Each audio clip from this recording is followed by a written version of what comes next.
പിതാവിൻ്റെയും പുത്രൻ്റെയും പരിശുദ്ധാത്മാവിൻ്റെയും നാമത്തിൽ ആമേൻ. എൻ്റെ പ്രിയപ്പെട്ടവർ, ഇന്ന് ജനുവരി 4 തീയതി ഞായറാഴ്ച. അമ്മേ പരിശുദ്ധ അമ്മേ, അമ്മേ പരിശുദ്ധ ദൈവമാതാവേ, കൃപാസനത്തിലൂടെ ഞങ്ങൾക്കും ഞങ്ങളുടെ ദേശത്തിനും അമ്മ മധ്യസ്ഥം തേടി തന്ന എല്ലാ അനുഗ്രഹങ്ങൾക്കും കൃപകൾക്കും ഞങ്ങളിപ്പോൾ ഹൃദയം നിറഞ്ഞ നന്ദി പറയുന്നു.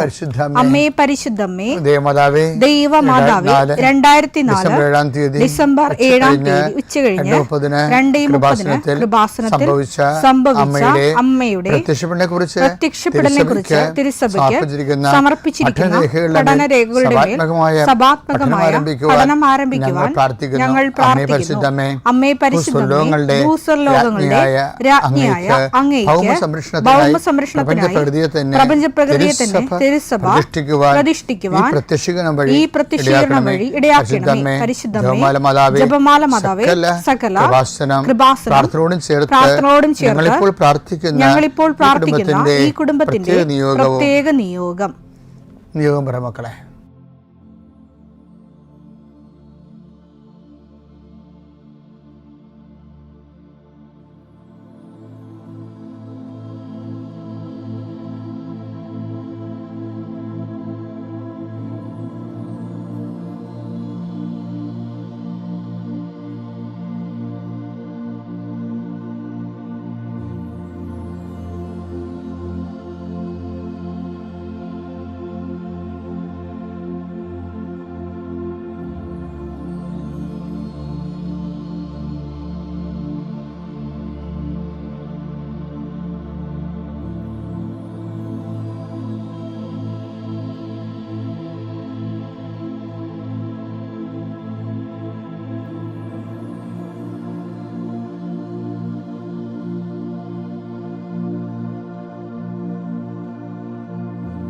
അമ്മയുടെ പ്രത്യക്ഷീകരണത്തിന്റെ ഈ അനുഗ്രഹവേളയിൽ ഞങ്ങൾക്ക് സാധിച്ചു തരുവാൻ കനിയണമേ. ആമേൻ. വിശ്വാസ പ്രമാണം.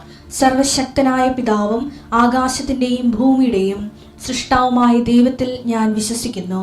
അവിടുത്തെ ഏകപുത്രനും ഞങ്ങളുടെ കർത്താവുമായ ഈശോ മിശിഹായിലും ഞാൻ വിശ്വസിക്കുന്നു.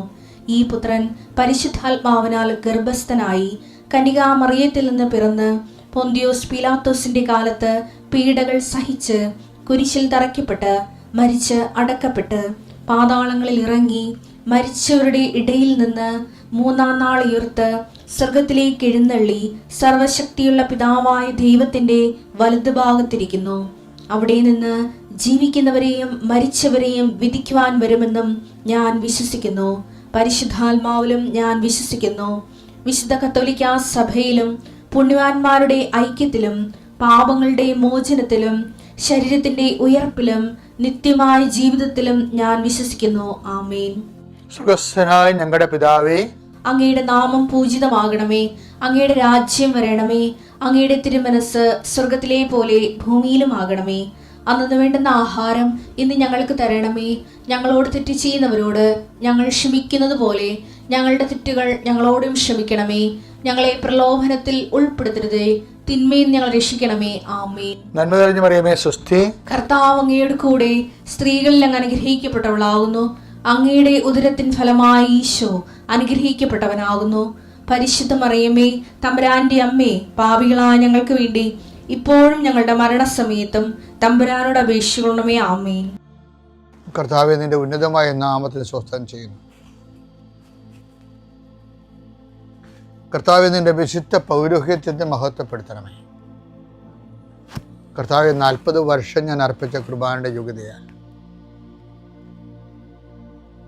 കൃപാസനാൽത്താരെ ജീവനോടെ പ്രത്യക്ഷപ്പെട്ട മാതാവിൻ്റെ മാധ്യസ്ഥതയെ ഞാൻ മക്കളുടെ ജീവിതത്തെ ഇന്നത്തെ ജീവിതത്തെ ആശീർവദിക്കുന്നു. ഇന്നത്തെ യാത്രകളെ ആശീർവദിക്കുന്നു. ഇന്നത്തെ ദൗത്യങ്ങളെ ആശീർവദിക്കുന്നു. ഞാൻ മക്കളുടെ ഇന്നത്തെ ഉത്തരവാദിത്തങ്ങളെ ആശീർവദിക്കുന്നു. അതെല്ലാം പൂർത്തിയാക്കാനും രാത്രി സന്തോഷത്തോടെ തിരിച്ചു വരാനും നിലവിലുള്ള തടസ്സങ്ങളെയും ദോഷങ്ങളെയും ഈശോയുടെ നാമത്തിൽ ബന്ധിക്കുന്നു. നിൻ്റെ എല്ലാ രേഖകളെയും ഞാൻ ആശീർവദിക്കുന്നു. നിൻ്റെ മെഡിക്കൽ റിപ്പോർട്ടിനെ ഈശോനാമത്തെ ആശീർവദിക്കുന്നു. നിൻ്റെ റവന്യൂ സ്ഥല ഇടപാട് രേഖകളെ ഈശോ നാമത്തെ ആശീർവദിക്കുന്നു. നിന്റെ വിദ്യാഭ്യാസ നൈപുണ്യ രേഖകളെ, യോഗ്യതാ സർട്ടിഫിക്കറ്റുകളെ ഈശോ നാമത്തെ ആശീർവദിക്കുന്നു. നിന്റെ കോടതി കേസുകളെ, നിനക്കെതിരെ ഉന്നയിച്ചിട്ടുള്ള എല്ലാ ആക്ഷേപങ്ങളെയും നിർവീര്യമാക്കാൻ ഈശോ നാമത്തെ ആശീർവദിക്കുന്നു. നീ ചിന്തയിലും നീ ചെയ്തു തീർക്കേണ്ട ജോലിയിലും കണ്ടുമുട്ടുന്ന വ്യക്തികളിലും നീ അനുഭവിക്കുന്ന മാനസിക സംഘർഷങ്ങളിൽ ആശ്വാസവും അയവും വരാൻ കർത്താവിൻ്റെ നാമത്തിൽ ഞാൻ നിന്നെ ആശീർവദിക്കുന്നു. ദൈവത്തിലെ നീ തിരിച്ചു വരുന്നവരെ ഉപയോഗിക്കുന്ന എല്ലാ വാഹനങ്ങളെയും, നിന്റെ ഒപ്പ് കടലാസിനെയും ഒപ്പിടുന്ന രേഖകളെയും കർത്താവ് നിനക്ക് തിന്മ വരാതിരിക്കാൻ വേണ്ടി കർത്താവിൻ്റെ നാമത്തിൽ ഞാൻ നിന്നെ ആശീർവദിക്കുന്നു. ആലോചനകൾ, തീരുമാനങ്ങൾ, വിവാഹാലോചനകൾ, കോഴ്സിൻ്റെ തീരുമാനങ്ങൾ, ഏത് രാജ്യത്ത് പോകണമെന്നുള്ള തീരുമാനങ്ങൾ, എന്ത് ചെയ്യണമെന്നുള്ള തീരുമാനങ്ങൾ, എന്തുടുക്കും, എന്ത് ധരിക്കും, എന്ത് ഭക്ഷിക്കും എന്ന് മനുഷ്യൻ എന്നോ തീരുമാനിച്ചിരുന്നു. അതെല്ലാം കർത്താവ് റെഫർ ചെയ്ത പോലെ നിൻ്റെ തീരുമാനങ്ങളെ കർത്താവിൻ്റെ നാമത്തെ ആശ്രയിക്കപ്പെടട്ടെ. എൻ്റെ കർത്താവിനുമായ നാമത്തിൽ, സഭയുടെ അധികാരത്തിൽ, കുരിശിൻ്റെ അടയാളത്തിൽ ഉച്ച മുതൽ ഉള്ളംകാൽ വരെ കർത്താവിൻ്റെ രക്തം പടരട്ടെ. എല്ലാ വേദനകളുടെ മൂലകാരണങ്ങളും ആന്തരിക അവയവങ്ങളും ഉച്ച മുതൽ ഉള്ളംകാൽ വരെ കർത്താവ് അനുഗ്രഹിക്കട്ടെ. നിന്നെ അലോസരപ്പെടുത്തുന്ന വിഷയങ്ങൾ, ഒരുപക്ഷെ നിൻ്റെ മക്കളിൽ നിന്ന്, മാതാപിതാക്കന്മാരിൽ നിന്ന്, നിൻ്റെ സഹോദരങ്ങളിൽ നിന്ന്, സഹപ്രവർത്തകരിൽ നിന്ന്, കച്ചവടക്കാരിൽ നിന്ന് നീ നേടുന്ന ഭീഷണികൾ കർത്താവിൻ്റെ നാമത്തിൽ നിർവീര്യമായി പോകട്ടെ. എൻ്റെ കർത്താവിൻ്റെ ഉന്നതമായ നാമത്തിൽ, സഭയുടെ അധികാരത്തിൽ, കുരിശിൻ്റെ അടയാളത്തിൽ ഇന്നത്തെ മുഴുവൻ വിഷയങ്ങൾ കർത്താവ് ഏറ്റെടുക്കുകയും നിന്നെ അനുഗ്രഹിക്കുകയും നിന്നെ ആശ്വസിപ്പിക്കുകയും സാക്ഷ്യപ്പെടാൻ നിന്നെ പ്രാപ്തമാക്കുകയും ചെയ്യട്ടെ. നിത്യം പിതാമ്പുത്രനും പരിശുദ്ധാത്മാവിനെ നീക്കുവാമേ. മഹത്വത്തിൻ്റെ വാതിൽ എന്ന് ഞാൻ 2 ദിവസം മുമ്പ് പറഞ്ഞായിരുന്നു അല്ലേ? എല്ലാ അവസരങ്ങളും മഹത്വത്തിൻ്റെ വാതിലാണ്. നമ്മൾ ഈ ദിവസം കണ്ടുകൊണ്ടിരിക്കുന്ന കാനായിലെ കല്യാണം തന്നെ എടുത്താൽ അത് അവസാനിക്കണേ എങ്ങനെയാണ്? അങ്ങനെ കർത്താവിൻ്റെ മഹത്വം പ്രകടിപ്പിക്കുന്ന ആദ്യത്തെ അടയാളം കാനായിൽ സംഭവിച്ചു. അതെല്ലാവരും കണ്ട് വിശ്വസിച്ചു. അപ്പം അവിടെ എന്താ സംഭവിച്ചത്? ദൈവത്തിന് മഹത്വം കിട്ടുകയാണ് ചെയ്തത്. ചിലപ്പോൾ 1000 വാതിലുണ്ടാകാം, മഹത്വത്തിൻ്റെ വാതിൽ ചിലപ്പോൾ ഒന്നേ ഉണ്ടാകത്തുള്ളൂ. ആ വാതിലിൽ മുട്ടുന്നതാണ് ആധ്യാത്മിക വിവേചനം എന്ന് പറയണത്. നമ്മൾ ഡിസൈൻമെൻറ്റ് പറയത്തില്ലേ? നമുക്കിപ്പോൾ ഓരോ സ്ഥലത്ത് പോകുന്നതിനും ഓരോരോ വഴികളുണ്ട്. അപ്പം അതിൻ്റെ അകത്ത് മഹത്വത്തിൻ്റെ വഴികളുണ്ട്, അനുഗ്രഹത്തിൻ്റെ വഴികളുണ്ട്, അഭിവൃദ്ധിയുടെ വഴികളുണ്ട്. അപ്പം ഇങ്ങനെ ഒരു സ്ഥലത്ത് നമുക്ക് എന്ത് വഴികൾ ഇപ്പോൾ ഞാനാണെങ്കിൽ എനിക്ക് എറണാകുളത്ത് പോകണമെങ്കിൽ എനിക്ക് ഏറ്റവും ഡയറക്റ്റ് റൂട്ടുള്ളത് കലവൂർ ടു എറണാകുളമാണ്. വലിയ പ്രശ്നമില്ലാതെ പോകാൻ പറ്റും. ചില സമയത്ത് എനിക്ക് കടലോരത്ത് എന്തെങ്കിലും തീരദേശത്ത് എന്തെങ്കിലും മിഷൻ ഉണ്ടെങ്കിൽ ഞാൻ തീരദേശത്തെ റൂട്ട് എടുത്തിട്ട് പിന്നെ എറണാകുളത്തേക്ക് പോകാൻ വേണ്ടി തീരദേശ റൂട്ട് തന്നെ എടുക്കും. അതിൻ്റെ കാരണം എന്ന് വെച്ച് കഴിഞ്ഞാൽ ഇത്തിരി പാടുള്ള റൂട്ടാണ്, സമയമെടുക്കും കുറച്ച്. പക്ഷേ എനിക്ക് അർത്തെങ്കിലും കണ്ണമാലിലും കയറാൻ പറ്റുമല്ലോ, പുണ്യാളന്മാരെ കണ്ട് ലൈഫ് ഷെയർ ചെയ്യാൻ പറ്റുമല്ലോ എന്ന് ഓർത്തിട്ടാണ് ആ വഴി എടുക്കുന്നത്. ഇതുപോലെ തന്നെയാണ് നമ്മുടെ ജീവിതം. നമുക്ക് വേറെ വഴി എടുക്കാം,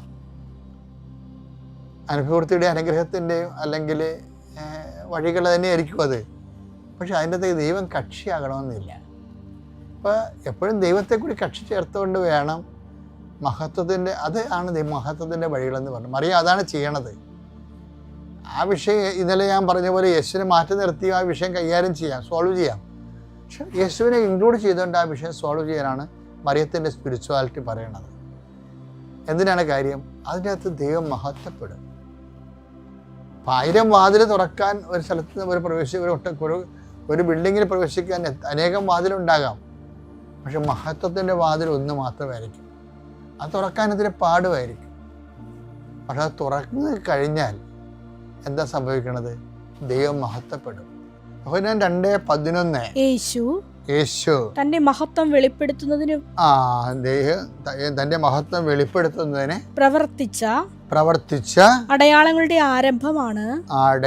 ആരംഭമാണ് ഗലീലയിലെ കാനായിൽ ചെയ്ത ഈ അത്ഭുതം. അവന്റെ ശിഷ്യന്മാർ അവനിൽ വിശ്വസിച്ചു. എന്താ പ്രശ്നം വെച്ച് കഴിഞ്ഞാൽ, യേശു തന്റെ മഹത്വം വെളിപ്പെടുത്താൻ, ദൈവത്തിന് മഹത്വം വെളിപ്പെടുത്താൻ വേണ്ടിയാണ് നമ്മൾ ദൈവത്തിന് ആ അവസരത്തിൽ പങ്കെടുക്കാൻ വേണ്ടി ആ വിഷയം ദൈവത്തിൽ സമർപ്പിക്കുന്നത്. അതാണ് മറിയത്തിൻ്റെ മഹത്വത്തിൻ്റെ വാതിൽ തുറക്കണതാരാ?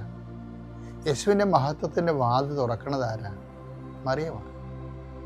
ആ കനായിലെ വിഷയത്തിൽ യേശു ഉൾപ്പെടുത്തിയപ്പോൾ കർത്താവിൻ്റെ മഹത്വം വെളിപ്പെടാനുള്ള അവസരം മറിയം കൊടുക്കുകയാണ്. അതാണ് ലോകത്തിനെ പരിചയപ്പെടുത്തുന്നതും വചനം വയറ്റി സ്വീകരിച്ചതും പെറ്റു വളർത്തിയതും പരിപക്വമായപ്പോൾ ലോകത്തിന് ദൈവത്തിൻ്റെ മഹത്വം വെളിപ്പെടുത്താൻ സഹായിക്കുന്നതും എല്ലാം മറിയമാണ്. അതുകൊണ്ടാണ് മറിയം നമുക്ക് മഹത്വത്തിൻ്റെ മാധ്യസ്ഥയാകുന്നത്. ഈ സബ്ജക്റ്റിൻ്റെ പേര് മറിയം മഹത്വത്തിൻ്റെ മധ്യസ്ഥയാണ്.